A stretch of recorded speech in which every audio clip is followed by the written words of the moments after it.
Bonjour, je m'appelle Fofoutiwa, j'ai 24 ans, je suis un jeune Camerounais, amateur d'écriture, passionné de lecture.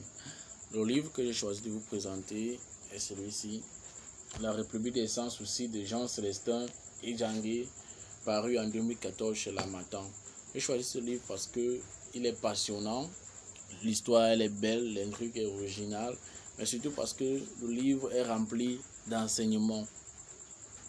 Et on peut le constater dès la première phrase du livre où l'auteur dit, je cite, « Chaque être humain a la liberté d'agir pour construire, sinon de subir la trajectoire de la vie. » En résumé, il s'agit d'un essai romancé sur l'histoire d'un pays imaginaire que l'auteur nomme la République des Sans Soucis. Un pays bien qu'imaginaire est similaire au Cameroun.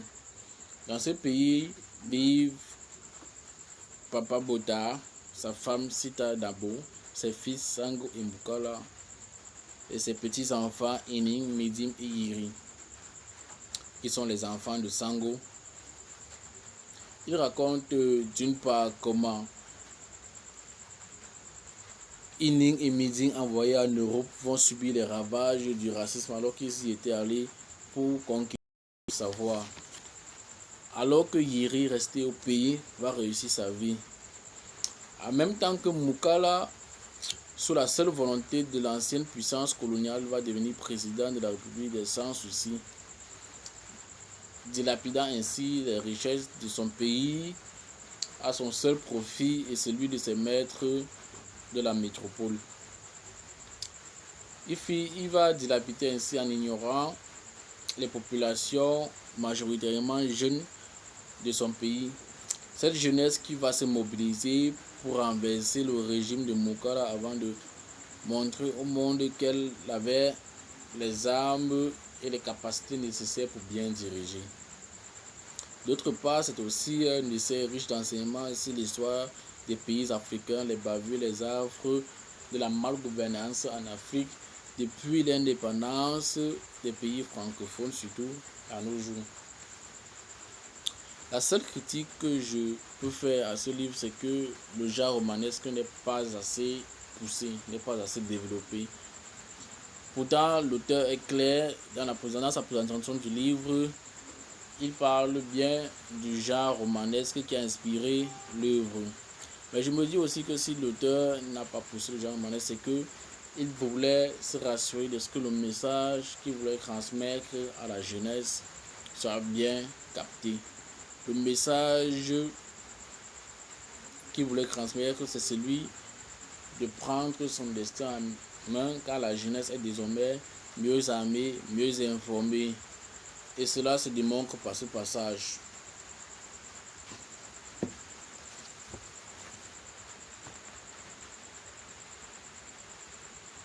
Car beaucoup d'Africains, bien au-delà du pays de Yiri, pensaient alors que c'est bien le blanc qui a inventé le savoir.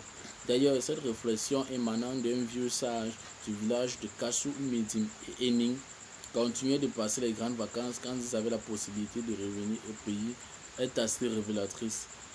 Dites-moi, mes enfants, chez les blancs où vous étudiez, le sol est pareil qu'ici au village. Je veux dire, y a-t-il du sable, de la poussière, des pierres, des cailloux, de la verdure comme chez nous?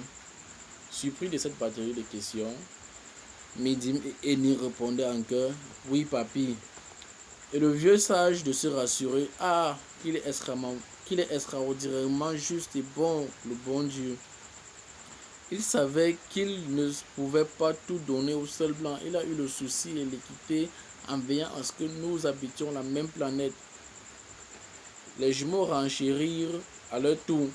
Ce que tu ne sais peut-être pas, papy, c'est que chez les blancs aussi, il y a des mendiants, il y a des voleurs, il y a des fous, il y a des gens qui portent des souffrances les plus extrêmes.